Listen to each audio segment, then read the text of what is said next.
Welcome to the Selling in the Motor Trade podcast, in association with symcotraining. This is the weekly podcast where we share best practice, tips and ideas on how to sell more cars, improve your service department, and generally put more profit into your dealership or dealer group. I'm your host, Simon Bowkett. Now, some of you probably already know me as Skippy.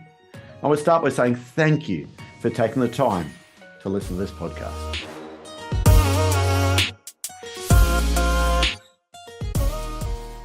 Listen, I also want to get your views on the team environment, okay? Sometimes you have winning environments. Sometimes you have environments that aren't winning environments. What I mean by that is, I often see a salesperson might be struggling in one particular team. We take him out. I know there's a good friend of ours, Colin McAllister, of both of ours. He told me a story, and I don't want to embarrass Colin now, but he talked about one particular person went from one team to another team, and they flourished. So it wasn't the person was good or bad, it was actually the team, okay? So can I ask you a question? What about the environment? How important is the whole environment on that winning team? And again, what can the owner, the manager, the senior manager do to make sure that team is right? So emotions are contagious. We know that to be true. If you put person A in a head scanner and person B in a head scanner, look at their brain activity patterns, get person A to tell a compelling story that has emotion and feeling and twists and turns in it, watch their brain activity pattern. Listen, watch the brain activity pattern of the listener of the story. What's interesting is there's a transferring of brain activity pattern. What does this mean? It means that emotions are contagious. It means that emotional states can pass from one person to another. Not in the sense that they kind of jump out of one person's head into another. I don't mean that. I just mean that in the way that we interact, there is a kind of like imprinting or induction effect. So the reason I say that is that the mind, we now know, is not confined to the extent of your skull, but there's an overlapping effect. And to put this in layman's terms, when you hang out with someone who's fun and excited, you get more excited and feel more fun. If you hang out with someone who's optimistic, you feel more optimistic. If you hang out with someone who's joyful, you feel a bit more joyful. But if you hang out with an energy vampire, you feel really bad. I know. Energy vampire. Oh, we all know some of them. Or you hang out with someone who's very, very critical or habitually critical, then you already, as soon as they look at you, believe that they think something bad of you, and you know that you have to now battle that in your brain. And so emotions are contagious, which means that the emotional collective environment of a team is worth tending to, because there's an ROI associated to emotional cultural climate in a team and their performance. And yes, that translates into sales, or it translates into any kind of service, because it's basically who you spend your time with affects. Really does rub off onto everyone else, doesn't it? That's where you get that whole winning team there. Brilliant. Yeah. Brilliant. Okay. Hey, listen, I've got to ask you a question then. Why do we as humans, we tend to copy other people, okay? We tend to actually have a look at what other people are doing, and we want to do it. In fact, there's 5 phrases that I learned very early on in selling. Most people, everyone knows, everyone tells me, there's an old saying. And people seem to think, well, hold on, if everyone else is doing it, maybe I should do. Yeah. There's lots of videos on YouTube about a lady in I think it's a dentist surgery, where a bell goes off, and every time the bell goes off, everyone stands up and sits down. Yeah. They're all actors. And this poor lady looks around and thinks, what's happening? Yes. And of course, very quickly, she starts copying. I mean, there's a lift experiment, I think it's in Perth, Australia, where they all turn around the wrong way in the lift. Yeah. You've seen the one, this poor lady gets in and she goes, what's happening here? She quickly turns around. Why do we as humans copy and follow other people? Yeah, it's called the bandwagon bias. The bandwagon bias. It's the mind's unconscious tendency to assume that if everyone's doing it, it must be good. And then there's also a FOMO counter bias related to that as well. And that is that if I'm not doing what everyone else is doing, I must be missing out. So these are unconscious drivers that shape our behavior. A really great example would be if you saw 2 videos on YouTube, one with 30,000 views and one with 3 views, which are you more likely to click on, right? Yeah. the one with 30,000 views, because your mind fills in the blanks and creates meaning out of just the data in front of you. All you know is that this video has 30,000 views, and your brain starts to create meaning from that. Oh, this must be a valuable video. This must be useful. This must be better. This must be funnier, whatever.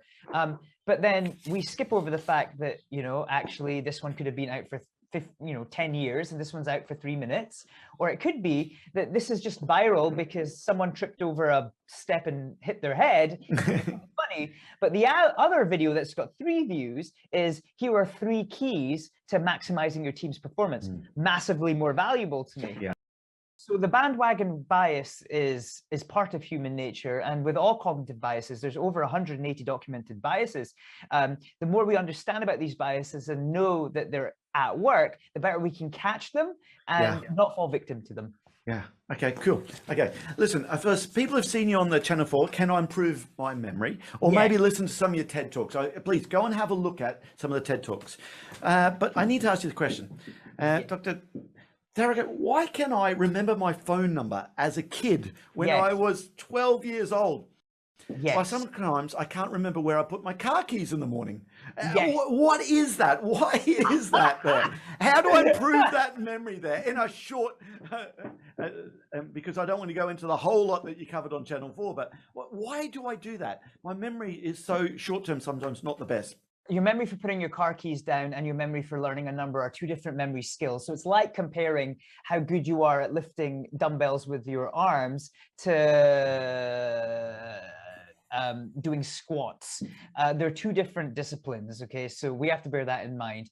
But the other thing you mentioned about learning when you were younger, there's something called a critical age, in that the brain takes information and language in differently and can embed it as habit more easily before the age of 12 or 13 compared to the adult brain. So learning a language as a kid, or a number or a rhythm or something like that, is easier and different to how the brain functions in adult life. It's not impossible to do as an adult, but it's just different, and it's harder. The car keys thing is a really, really great example, because you've heard of short-term memory and long-term memory phrases. You've heard that phrase before. So, you know, your brain houses memory all over it. Memory doesn't live in just one place. It's everywhere. You know, there's bits in your cerebellum for movement. There's bits in your top of mind neocortex for, well, top of mind memories, and the list goes on. But your short-term memory is designed to hold information for just a few seconds. It's designed, it's like an inbox tray, right? The moment that I'm living in sits on the inbox tray and is allowed to evaporate in a few seconds for the next moment to be placed on the inbox tray. So it's so I can process moment by moment by moment, stay present. Your long-term memory can house things forever. So, well, technically, indefinitely. And so when you need to, when you're working in short-term memory, you're present, but then the memory's gone. So when I come back from work and put my car keys down and move on into the kitchen, in the moment I knew where I put my car keys down, but 1 minute later, I don't know, because it just was a working memory issue. The sneaky technique to knowing where you put your car keys down is, as you put your car keys down, know that this is something you're likely to forget, and become very attentive to where you've put your car keys down. You put your car keys down on the coffee table. Well, you could maybe, in the moment, and this is a cognitive practice, picture your car keys dancing on the coffee table, or something silly like that will stick in your mind. Or you scratch the table with the car keys and your wife goes mad, or something like that. Don't actually do that. Just imagine it. I'm hoping. Yes. But now, because I've created some kind of attentive visual or funny, bizarre story, it's my long-term memory's got a chance. Okay. Now listen, with memory then, a practical skill, remembering people's names. Yes. Okay. Yes. As a salesperson, we need to remember people's names, not just the customer, but I'd like to remember the customer's name, their buying partner's name, their husband, wife, boyfriend, girlfriend, really their children's names, even their dog. Any tips you have for remembering people's names? Yeah. So again, pay attention to the name that you hear, because names are notorious for evaporating from the short-term memory inbox tray. When someone introduces themselves to you, the next thing you're thinking about as soon as you hear their name is what you say back to them. And before you know it, the name's evaporated. So again, let's just say you meet someone, they're called David. They meet you in a networking meeting. Hi, my name's David. So as soon as I hear them say, my name is David, and as I'm saying, hi, my name is Tarka, I'm picturing the first thing I think about when I hear the name David, which is in this case right now, David and Goliath. and I somehow try and mesh this picture with the person in front of me to create a memorable story, because my hippocampus in my brain will respond to that and it becomes more memorable. Sorry, your hippocampus. Okay, hippocampus. Yeah, that's right. The hippocampus is part of your brain and your customers' brains that consolidate memory. And in order for me to remember that this chap is called David, what I might be doing is, as he's talking to me, let's say he's an IT consultant, I might be picturing David swinging a laptop around his head, like David did with a sling and a stone before he hit Goliath. So maybe I'm picturing this guy just swinging a computer around his head, and I'm attaching that to the visual cues I have in front of me. And so now when I see him again, I'm more likely to be able to fish that data out of my head. Hang on, you were the guy swinging something over your, what were you? Oh, you were swinging a laptop. You're the IT consultant. You're David, the IT consultant. So, Love it. yeah, that helps. And then other techniques, creating stories around the people and the dog and things like that. You create stories, you create memorable images that help stick in your mind. Because we remember images right then, not just the word. I suppose that's what you're driving at there. Yeah, because when you use your imagination, when you use visual, you're giving your brain more to work with, more currency to actually attach to that long-term memory function. Yeah. Do you not remember a film better than a book, or are you differently wired? What will you remember? Film all day long. Okay, yeah, me too. Film all day long. Now, having said that, a book, I suppose I have to picture the story in my head and so forth. And I think it's a film because we see it more visually. Would that be right? Yeah. Your brain processes images 60,000 times faster than it does text. So we're very wired for the visual, which again is a great top tip for our sales guys listening in. And that is that, how you present yourself visually has a big impact on the cognitive biases and the assumptions that your future client makes about you. You want to make them feel relaxed. You want to make them feel like they can trust you. You want to make them feel that you're not here to sell something, but you're here to help them buy something. And so there are so many different bits to being visual and memorable that are important. Well, I suppose we got to remember not just our client, we got to make sure they remember us. Yes. Yeah. You want to be memorable. You want to be memorable in the minds of those that you serve. And I've said this before, people don't make decisions based on who they forget, it's on who they remember. So how do you make yourself more memorable than the competition down the road, And it's those nice things, those touching things, those meaningful things for a client or a customer that really go a long way. Listen, people listening to this or watching this, you got to go and have a look at Dr. Tarraco on the TEDx speak. I mean, pi, how many digits do you remember on pi? How many was it? That was 100 decimal places. 100 decimal places there. And halfway through you stopped. I thought, oh no, he's got it wrong there. I don't know if you did that. I don't know if you did that for effect or not. Okay. No, it wasn't. It was just a natural pause. I was like, what is the next number? What is the pi to 100 places? Sensational. Absolutely sensational. Go and have a look at that. So listen, last thing to this. Do you have any tips for the senior manager listening to this? Anything you'd like to leave them with? They say, listen, you can go back and put this in place now, today, and actually get an impact in their business. Yeah, so many things to choose from. I'm trying to pick one. I mean, the what went well is simple, it's for free, right. It's easy and effective. So I think, definitely put a pin in that. Think about the what went well huddle. I think this is a cliffhanger we're leaving people on. Maybe we need to do an episode 2, but I think that it's really important to realize that with the team that you're leading or managing, things are different now post lockdown, post-lockdown. Yeah. Lockdown's aged our brain. It's also created a variety of interesting psychological shifts in people that attend work. And I call it the 3 C's. More on that later, but crisis, crash, and comeback. When people are in a crash, they're just not themselves. The brain can't innovate as much. They're more entitled. There's more bickering, siloing, and there's a real difference in behavior. And I think that by understanding that, okay, the brain is different now in a hybrid world compared to what we did before, just take a few deep breaths, be kind to yourself as a leader. It's different now. You're going to need to navigate some uncharted territory. That can help a little bit as well. Just being aware that things are different. And along the way, we can pick up some good psychological hacks to help people into recovery out of a crash. I'm hoping you have time here, but you mentioned the 3 C's there. Yeah. Do you have time to go into that? You said, I didn't catch it. That was, the 3 C's are crash, and come back. Crisis, crash, and come back. Hey, this is the pandemic. This is what we've gone through then. It was a crisis. We had the crash and the comeback. Yeah, the crisis, crash, and comeback is my simplified model for psychological volatility. Whenever, like, if you think about it, Simon, isn't it true that we're all either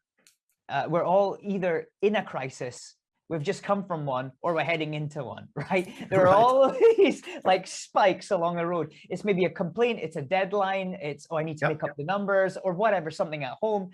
There are fires to fight everywhere we go in life. And the thing is that there's a real interesting pattern in the shift of our mind. When we're in crisis mode, we're hyper-focused, we're a bit more trusting with our teammates, there's more camaraderie, we're in the trenches together, as it were.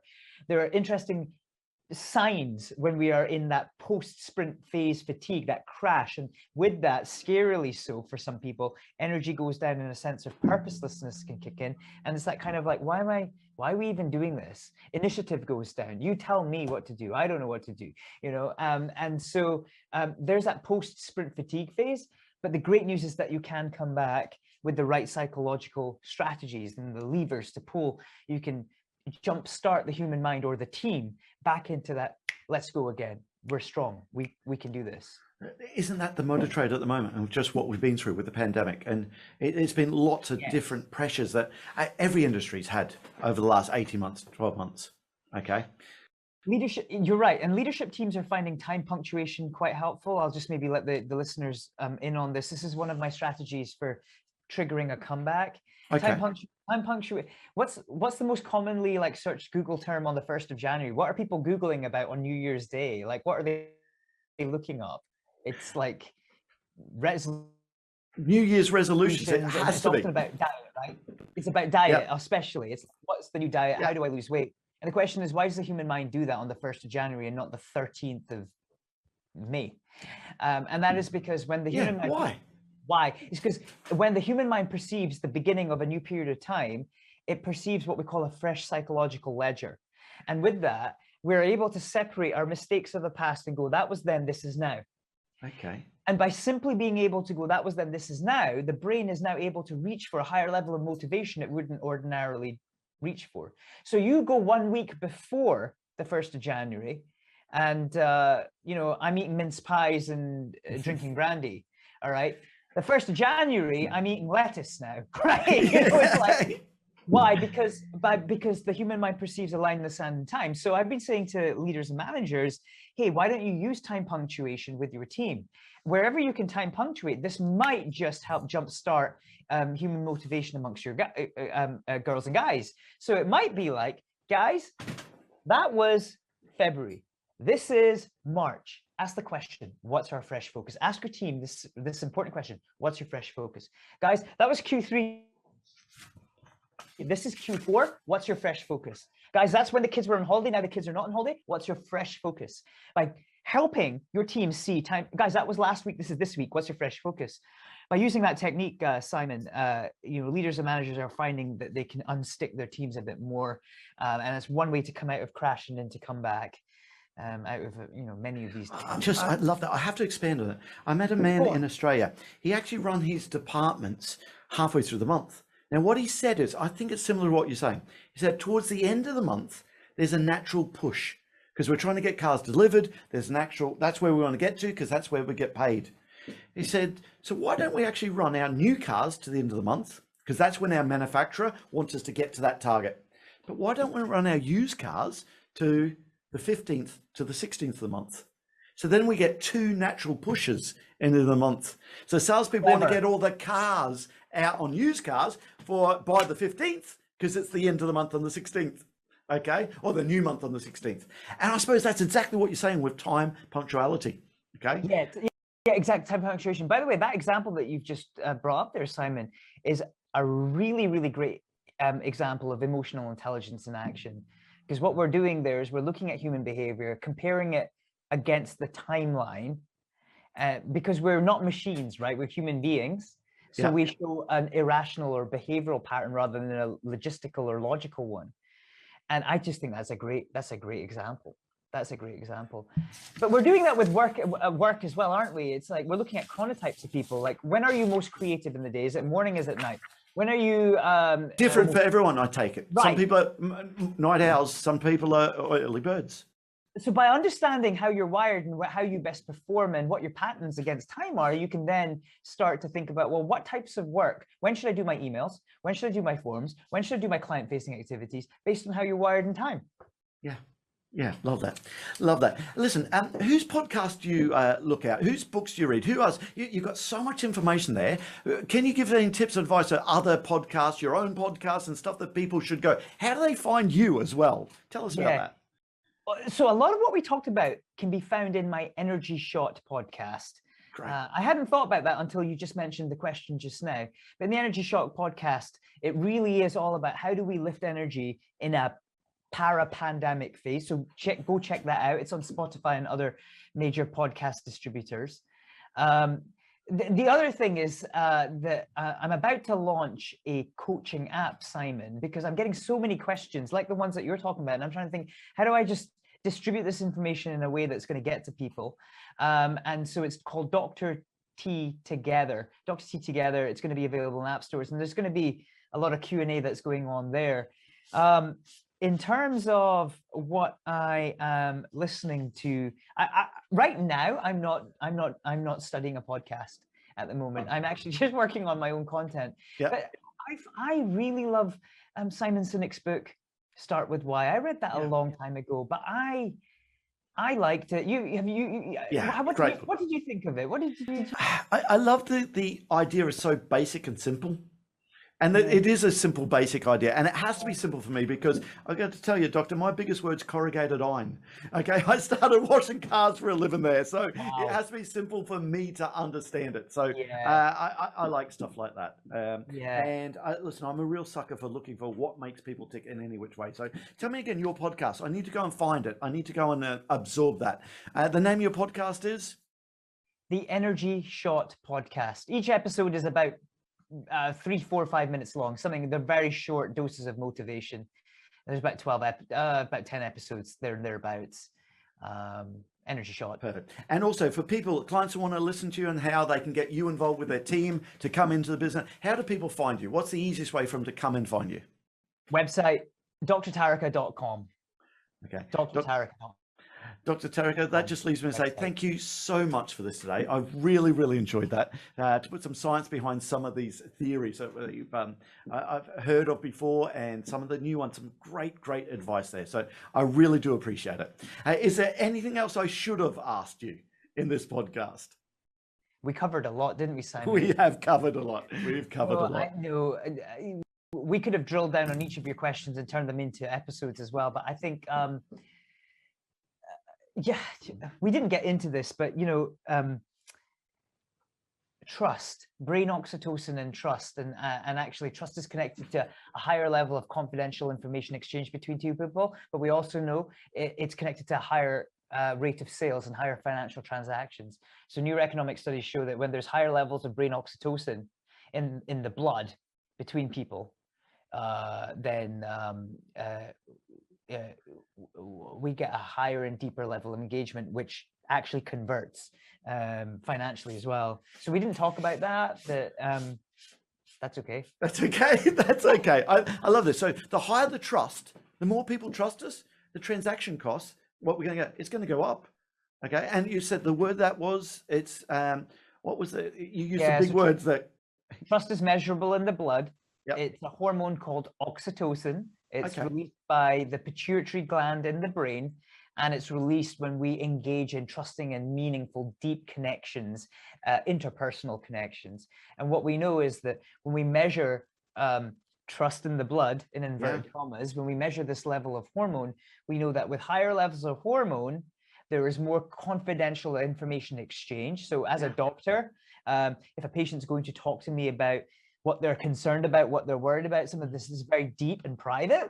That's not going to happen in a low trust environment. This has to happen in Yeah. a high trust environment. So I have to create trust. But also in a sales or transaction paradigm, we know that when there are higher levels of brain oxytocin or plasma oxytocin, there are higher levels of money that exchange hands in experimental financial transactions. So there's a real ROI on trust. There is a listen. I just again, I love that. It's something that we know, okay, but there's the science behind it, okay. So so many times salespeople, every now and then I hear salespeople say, "Well, I'll tell a little white lie here or there," but you know what? They catch you in a little white lie. I think you're going to rely on everything, and you know, trust is paramount. Anyone can say anything to sell one car. We want to sell people their second car, third car, fourth car, and it's that trust. So there's the ROI on that as well. Listen, thank you so much again for your time. I really do appreciate it. Yeah, so welcome. Thank you, Simon. That just leaves me to say that all details of this episode and other episodes on the selling in the motor trade can be found on our website, symcotraining.co.uk. Go there to get a copy of our book, Words That Sell Cars. Go there to sign up to a free trial of our Sales Fitness online sales training program. Easiest way to get hold of me is Simon Bowkett through LinkedIn. Thank you.